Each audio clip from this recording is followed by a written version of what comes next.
Hello, and welcome to the Paul Green Comedy Podcast. This is for July 14th, 2024, episode 228, stand-up comedian, actor, and improviser Paul Green coming to you here, documenting my journey as I pursue my dreams, and I hope you are all out there doing the same. Pursuing your dreams, not necessarily doing a daily podcast, unless that's what you want to do. So let's catch up on where I am at with things currently. So I am in artistically. Why does that sound so pompous? Here's where I'm at artistically right now. Okay. So I have been in the process of rewriting my whole stand-up comedy act from scratch.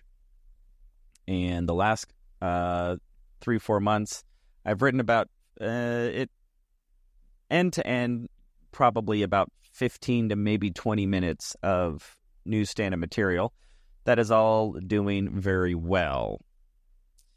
However, I am now starting to look towards what is the next 20 minutes going to be, and I gotta tell you, it's not going well. I mean, this is not super dramatic, the sky is falling rhetoric here. It's just that, I don't know what it is. I've been trying to write, and by write, I mean, I have been writing, but just nothing really seems to be clicking. Like, I'm just not really excited about anything that I've come up with in about the last week or so. In terms of new ideas, new concepts, new bit ideas to explore, I'm just kind of hitting this wall where I'm writing stuff and then I'm just reading it back and I'm going, no, I don't. I'm not excited about it. And if I'm not excited about it from the get-go, then there's probably not a great chance that I'm going to be able to get an audience excited about it. So yeah, it's been a bit of a struggle. I feel like I kind of banged the piñata dry here, and there's just something that isn't, I don't know what it is. I'm just like looking inside my brain. I just picture me like picking the top of my head off and looking at my brain and going, all right, what's next? You've talked about some funny stuff in this first 20 minutes and it's going really well. What's next? And a lot of it is I keep like pulling back in or looking at some bits that I had started writing about 3 or 4 months ago that I quickly abandoned, or maybe I'd tried at an open mic and didn't really like it, and I got rid of that stuff in favor of the stuff that I have been doing. And I'm so like depleted that I go like, well, maybe that bit wasn't as bad, or maybe I can look at that at a different angle, or maybe I can try to find a way to make that funny. And I don't know. It's just not really coming together. So I've got some work to do there. I feel like I'm in a bit of a just gotta grind. Just keep writing for writing's sake. Keep putting words down on paper and hoping that I will find some sort of thread, some little dangling tassel that I will come upon in my brain, and then I can pull on that, and then it'll start to unravel a new bit. So that's where I'm at artistically. I did my open mic that I produce yesterday as well, and had a chance to do 2 different sets, pretty much back to back. And I did all new material in both sets. I didn't repeat anything between the two. And I don't know. I didn't like one thing I said. I don't know. It's just nothing just really seems to be... It's like it's not resonating with me enough. Like whatever it is I'm talking about, my emotional attachment isn't connecting like with me internally, which, you know, if I'm not connected to it, there's no way I'm going to be able to connect with an audience. So I don't know. I'm not really discouraged. I'm just at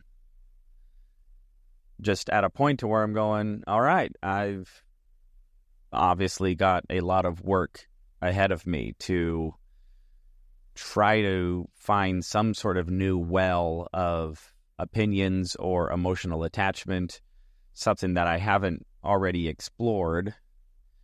Yeah, and I don't know. It's you know, just where I'm at. I've also started playing with taking some of my older material, and seeing if I can rewrite it with my new persona and my new approach, because a lot of my older material I was delivering through a different onstage persona. Ooh, look at that. We're getting technical about stand-up comedy now, folks. So for about 2 or 3 years, I studied with a stand-up comedy teacher in Los Angeles, a gentleman by the name of Steve North, who is he is an old-timer, folks. No other way to put it. I think he's well into his 70s, and he and his wife have been a comedic team for decades and decades and decades. And I mean, anything that you can possibly think of that two people could do in the entertainment industry on the stand-up comedy side, they've done it. They had a touring act. They've done cruise ships. They've written for television. They've produced television. They are managers. They manage other comedians. They teach classes. I mean, they're just all over the place. And Steve runs a class called Finding Your Onstage Persona. And I started taking his class. I really loved how he talked about a stand-up comedian's persona on stage, which is something that I had never really heard anybody talk about. A lot of teachers really just focus on joke writing. Well, just write jokes, which, by the way, is not bad, but there's an entire different component, or not a different component. There's another component to stand-up comedy, which is, in essence, the character version of yourself that you are playing on stage. Because the reality is, any comedian who stands on stage, it may seem like they are just being themselves to some degree or another, but that's not the case at all, because most human beings on a day-to-day aren't entertaining. They aren't funny. You know, just because they're a stand-up comedian on stage doesn't mean that every minute of every day is spent being a stand-up comedian. It's they are presenting a version of themselves that they view is the most comedic version of themselves, whatever that means. Now, it doesn't necessarily mean that they're up there being clowns, because clown is a persona. But what audiences really resonate with is actually the persona of the performer. Now, the jokes that they tell are only effective when those jokes are consistent with the persona. And you think about any famous stand-up comedian, any household name that you can think of, when they are on stage, they act and behave in a very specific manner.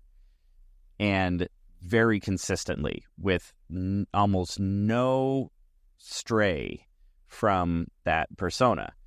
You think of like a Kevin Hart, who's, kind of has that high-paced, sort of comedic style. He's talking about, he wants everybody to feel his pain and all the ways that he's been wronged as a short guy, and, like whatever that is. That's not a great description of Kevin Hart's personality, or his onstage persona, but you get it. Jerry Seinfeld is the slightly agitated, everything's annoying, these very minute things are just so annoying. But he's not, he's not like screaming and yelling.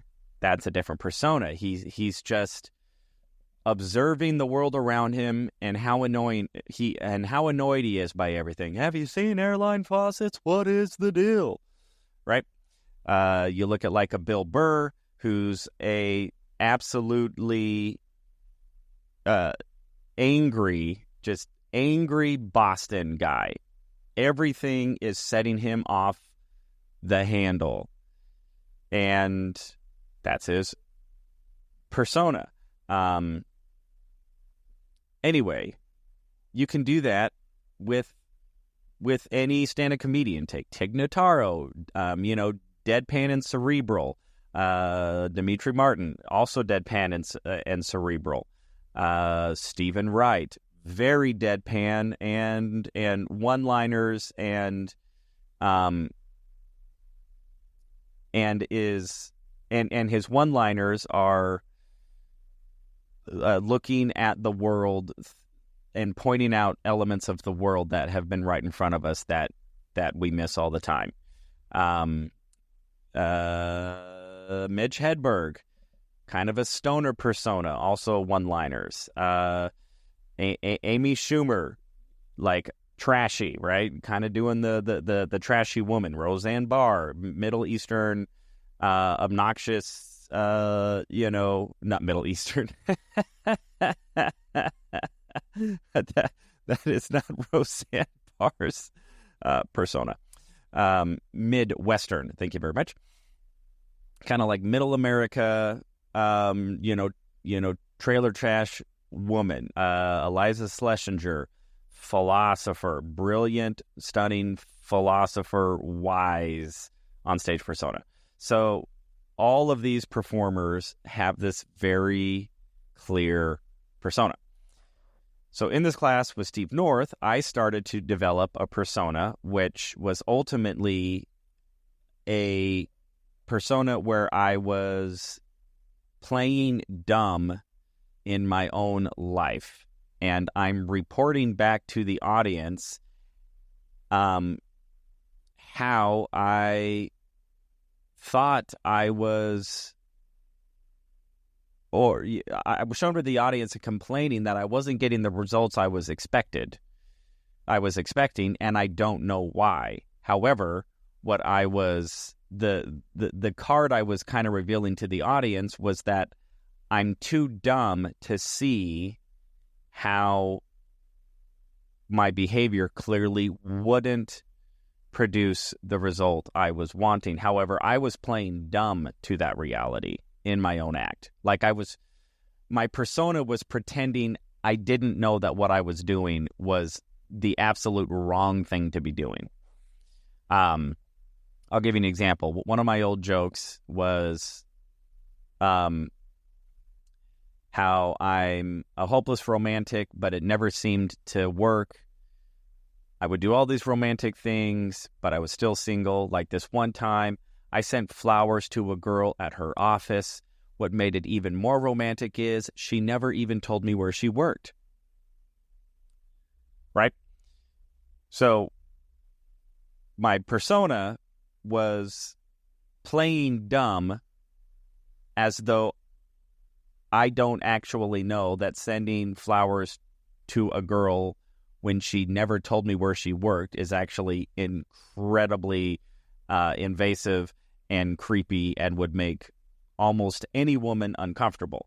But my persona was playing dumb to that fact and was looking for the audience to validate me and say like, oh yeah, Paul, that's so weird that she wouldn't reciprocate. Clearly such a romantic surprise, right? And that persona served me pretty well. So a lot of my material was written in that vein of, hey, look at, I am doing everything right and I'm getting bad results when clearly I'm doing everything right. But then the audience would see that I'm doing everything wrong, but I would, again, be oblivious and play dumb to that act or to that fact. So I have adjusted that persona. I'm actually not playing dumb anymore. I am I'm a lot closer to the chest now than I was before. I'm actually just expressing what I actually think and what my actual opinions are, and demonstrating why I think my opinions are valid. And and honestly, it's a heck of a lot more fun than what I was doing. I had some good success with the old persona, but there was, it was lacking authenticity. There was a divide between me and the audience because, it's almost like I wasn't letting the audience see the real me. It's like I was putting up this wall, this barrier where I was so clearly playing dumb. Like no audience member actually believed me. That, first of all, they probably didn't even believe that happened. They probably didn't actually believe that I sent flowers to a girl at her office without her ever telling me where she worked. The true story is I sent flowers to a girl's house and she never told me where she lived.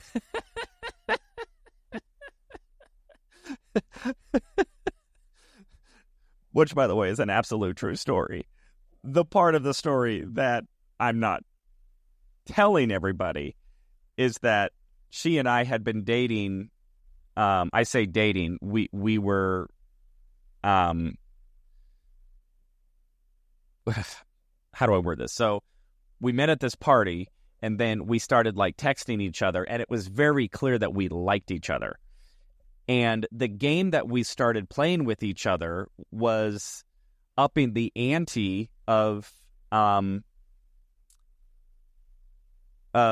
finding out stuff about each other. So the first thing that happened is I met her at a party, and then she got my phone number from a friend and texted me, and out of the blue, and when she texted me, she didn't tell me who it was, and I actually didn't know who it was.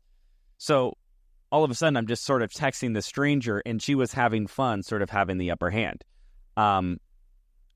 So then what I did, let's see, I'm trying to think of how this back and forth happened. I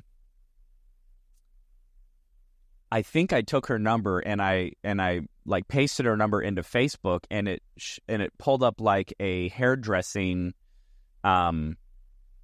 Facebook page that had her name, and that's when I knew like, oh, this is that girl. And then I was like really excited because I'm like, oh yeah, we were kind of flirting at this party, and it seemed to be going well. So then I think I texted her full name back, and I go in like, oh, come on, we all know that this is such and such. I won't put her name online. By the way, and this is also ancient history. This was like, 2013 or something like that. Long time ago. So then it's kind of like she had stalked me, but then I had stalked her back. So then our little flirtatious dating game, when we're just kind of starting to connect with each other, and it was clear that we liked each other. We had a connection and chemistry when we met at the party. But now it's this fun game of who can outstalk each other. That was actually the sort of flirty game that we were playing. So, and by the way, she stalked first, everybody. So she stalked my phone number. I stalked her name. And then the next day, I go to work. I was working at a real estate leasing office at the time. And I come out on a lunch break, and there's a note on my car from her. So she was the first one who found out where I worked, knew what kind of car I drove, and put like a note on my car, like kind of like a little flirty, like, hey, blah, blah, blah, blah, blah. And I remember because she also wrote her phone number on the note, even though I already had it. And then she wrote the lyrics, call me maybe on it. So call me maybe. So now it was on, right? So the next thing that I did, now keep in mind, she tracked down my number without asking, and she found out where I worked, and tracked my car down in a parking lot at a leasing office. So then I'm like, I got to find out where this woman lives. So, how did I do that? I don't remember how I did that, other than I knew some stuff about her. I think I knew that she lived in Mesa. I knew what her last name was.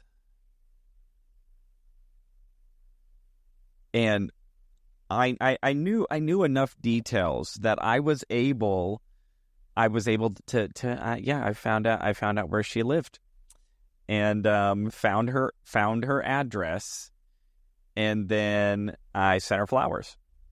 And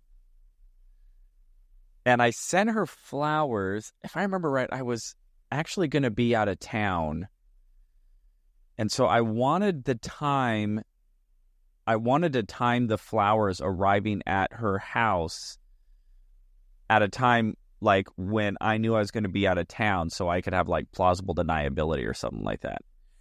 I don't remember all the details. All I remember is I sent flowers to her house, and then she and I dated. We were like boyfriend and girlfriend for a couple of months, and then unfortunately it ultimately did not work out. So that's the actual story, is me sending flowers to a girl who never told me where she lived. I changed, I adjusted the details of the story for the joke, which was I sent flowers to a girl at her office. And then I adjusted the persona to where my persona is I'm trying to play myself off as sort of clueless when it comes to romance, and maybe even a little creepy. Like I was kind of playing that card a little bit. And all of that resulted into the joke, which was, I'm very romantic. I once sent flowers to a girl at her office. And you want to know what made it extra romantic? She never even told me where she worked. Because, women love surprises. And yet for some reason, when she got the flowers, she texted me and said, sorry, Paul, not interested. Good luck. And then she put a winky face. Which, by the way, that text message is also a true story, but it's a totally different experience. So I'm merging. So it's like this amalgamation of things that did actually happen to me, but I'm playing with reality a little bit, playing with the facts, and then putting them in this sort of persona of a guy who is not having success with women and not having success in life. And I don't know why, and I'm playing dumb, and I'm showing up in that persona when I was doing stand-up. And again, it served me very well for a long time. I had a lot of success with it. It was funny, the jokes were written well enough, and the persona was believable enough. But while I was doing all of that, I just knew that it wasn't, there was just something off with it. And I get it now. I didn't understand why it wasn't working back then, but I understand now is one of the main reasons was because that persona was actually too far disconnected from the truth to allow an audience to authentically connect with me. And I'll tell you, that's the whole reason art exists, is genuine emotional connection. And that's why people go to comedy, is they want an authentic laugh. They want to connect with the performer. It's the same reason people go to Taylor Swift, because they connect emotionally to her songs and to her lyrics and to her persona. And same reason people go to an art gallery, because they look at a painting and it elicits a authentic emotional response. And I think that is one of the main reasons I am having more fun as a stand-up comedian on stage in these last couple of months than I ever have before in my life. And that is because I am being a lot more authentic. My persona, I mean, I still have a persona. I am still presenting an image of myself, but the presentation is far more authentic and consistent with my true emotions, my true opinions, my true thoughts. And I'm not force-feeding a narrative and force-feeding a persona that actually keeps me further from connecting with an audience. Because, first of all, the events didn't really happen in the way that I'm saying they did, right? I mean, I'm up there saying, hey, I sent flowers to a girl at her office and she never even told me where she worked. That's actually really misleading. I'm actually lying to the audience. Because first of all, that didn't happen. Secondly, what actually did happen didn't happen in the manner that I'm pretending it happened. I'm delivering it as though it's like I'm not delivering the joke in good faith. I'm being very misleading, and I'm being misleading to make myself look worse than I actually am. I'm going like, hey, yeah, it's totally appropriate and romantic to surprise a woman you just met by sending flowers to her work when she never even told you that information. I'm pretty much saying, hey, I'm a stalker. Isn't that romantic? And it's like, first of all, I'm not a stalker. Secondly, I don't think it's romantic to do that. So it was very misleading how I was doing comedy before. Now, it was the best I could do at the time, and I was trying to figure it out, and I didn't know what I didn't know, you know what I mean? So that has been one of the biggest adjustments from how I was doing comedy before to how I'm doing comedy now. So what does that have to do with this kind of writer's block that I'm going through? Well, I have looked at a lot of that older material and go, well, can I rewrite all of that material but be more authentic and be more truthful and be honest with what I'm thinking and feeling, instead of sort of whitewashing the details and manipulating them and then trying to, play dumb in this story and maybe see if I can maybe retill some of that land, you know what I mean? And see if I can not necessarily have to start from scratch. It's like, can I take that flower joke and just be more honest about it? I don't. The thing is, I don't even know what that looks like, because, I would have to figure out what my honest point of view of all that really is, and what my honest opinion is, and then try to find the comedic demonstration of that opinion. But who knows? Maybe maybe that'll be a way to sort of bridge this gap of just trying to come up with new stuff, straight out of the ether. It's like, well, maybe I don't need to start from scratch. Maybe I can rework. So it's like I had probably a good 2 hours of material.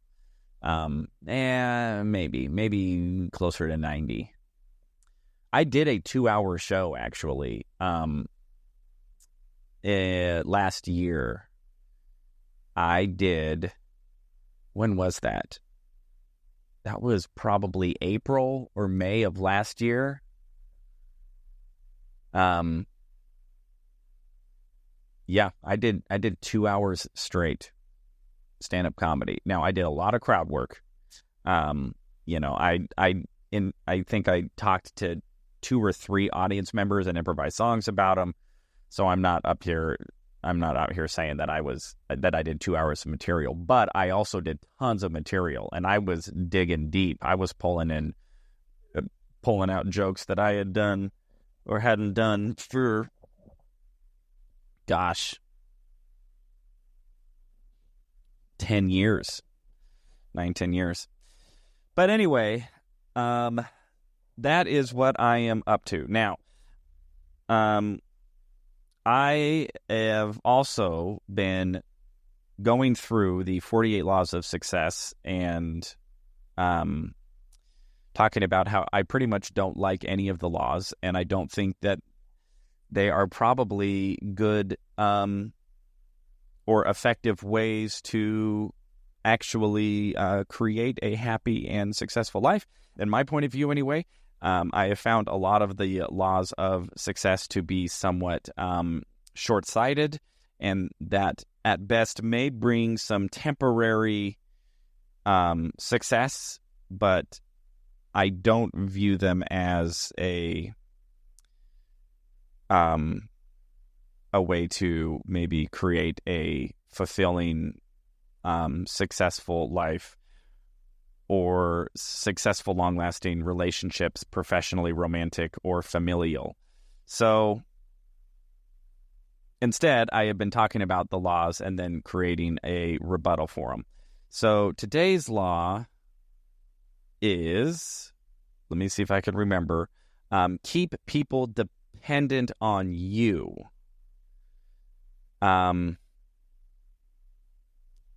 Or in other words, like